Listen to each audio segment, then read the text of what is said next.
இன்னைக்கு variable data டைப்பை பற்றி ரொம்ப கிளியராக பார்க்க போகிறோம்.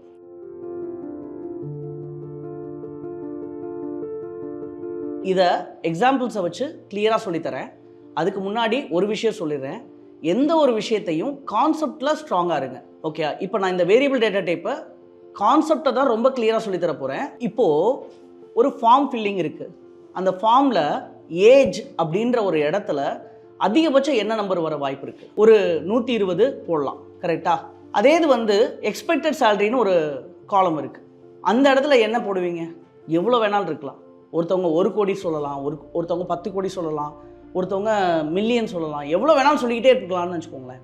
அப்போது இப்போ நல்லா கவனிங்க, ஒரு ஃபார்ம் ஃபில்லிங்கில் ஏஜ்ன்ற ஒரு டேட்டாவை நான் வாங்கணும்னா அதுக்கு ஒரு அண்டர்லைன் வேணும். அந்த லைனில் அவங்க எழுதணும், கரெக்டாக? இப்போது அவங்க ஒரு வயசு எழுதுறாங்க, 50 அப்படின்னு ஒரு வயசு எழுதுறாங்க.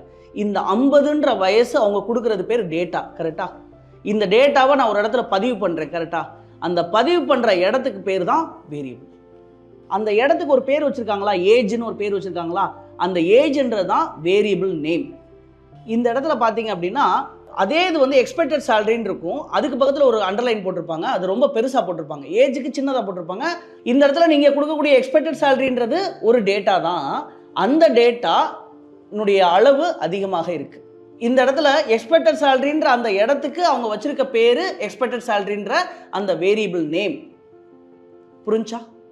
இன்னும் இதை கிளியராக இன்னொரு எக்ஸாம்பிளை வச்சு உங்களுக்கு புரிய வைக்கிறேன். இப்போது அந்த இடத்துல வயசுன்னு ஒரு டேட்டா கொடுக்குறீங்க, அதை ஒரு வேரியபிள்குள்ளே போடுறீங்க. அதே மாதிரி எக்ஸ்பெக்டட் சேலரி அப்படின்றது ஒரு டேட்டா கொடுக்குறீங்க, அதை ஒரு வேரியபிள்குள்ளே போடுறீங்க. இப்போது இங்கே ஒரு உதாரணம் என்னென்னா, ஒரு தண்ணி இருக்குது. இந்த தண்ணியை நான் என்ன செய்கிறேன்னா இந்த பாட்டிலுக்குள்ளேயும் ஊற்றிக்கிறேன், இந்த பாட்டிலுக்குள்ளேயும் ஊற்றிக்கிறேன். ரெண்டுக்குள்ளேயும் இருக்கிறது தண்ணி தான். ஆனால் இதனுடைய கொள்ளளவு, விச் மீன்ஸ் இதனுடைய வால்யூம் சின்னது, இதனுடைய வால்யூம் பெருசு. அப்போது இந்த இடத்துல என்னால் தண்ணி தான் ஊற்ற முடியும். வாட்டர் பாட்டில்னால் என்னால் தண்ணி மட்டும் தான் ஊற்ற முடியும். அதுவும் பார்த்தீங்கன்னா இது சின்ன அளவில் இருக்குது, இது பெரிய அளவில் இருக்குது. இப்போ நான் சொல்ல வர பாயிண்ட் என்னென்னா, இந்த தண்ணின்றது டேட்டா மாதிரிங்க, இந்த வாட்டர் பாட்டில்ன்றது வேரியபிள் மாதிரிங்க. இந்த வாட்டர் பாட்டிலுக்கு நான் ஒரு பேர் வச்சேன் அப்படின்னா இதுதான் வேரியபிள் நேம். இந்த வாட்டர் பாட்டிலுக்கு நான் ஒரு பேர் வச்சேன்னா அதுதான் வேரியபிள் நேம். புரிஞ்சா? இதை என்ன சைஸில் இருக்குன்னு சொல்லுது பார்த்தீங்களா? இந்த சைஸுக்கு பேர் தான் டேட்டா டைப். ரொம்ப கிளியராக உங்களுக்கு புரிஞ்சிருக்குன்னு நினைக்கிறேன். நம்ம கொடுக்கக்கூடிய டேட்டான்றது எந்த சைஸில் உள்ள டப்பாவில் போடுறோம் அந்த வால்யூமை தான் டேட்டா டைப்புன்னு சொல்கிறோம். அது மட்டும் இல்லாமல் இந்த இடத்துல தண்ணி தான் ஊற்ற முடியும், வேறு ஏதாவது சாலிடான பொருளை வைக்க முடியாது. ஸோ என்ன டைப் ஆஃப் பொருளை உள்ளே வைக்க முடியும் அப்படின்றத குறிப்பிடுறது தான் டேட்டா டைப். ஸோ டேட்டா டைப்னா 2 விஷயம். என்ன டைப் ஆஃப் டேட்டா கொடுக்க போகிறீங்க, அதனுடைய சைஸ் என்ன, இவ்வளோதான்.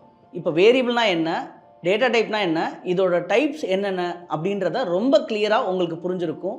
ஸோ நான் கண்டிப்பாக அடுத்த வீடியோவில் இதே மாதிரி ஒரு டாப்பிக்கை ஈஸியாக புரிய வைக்கிறேன்.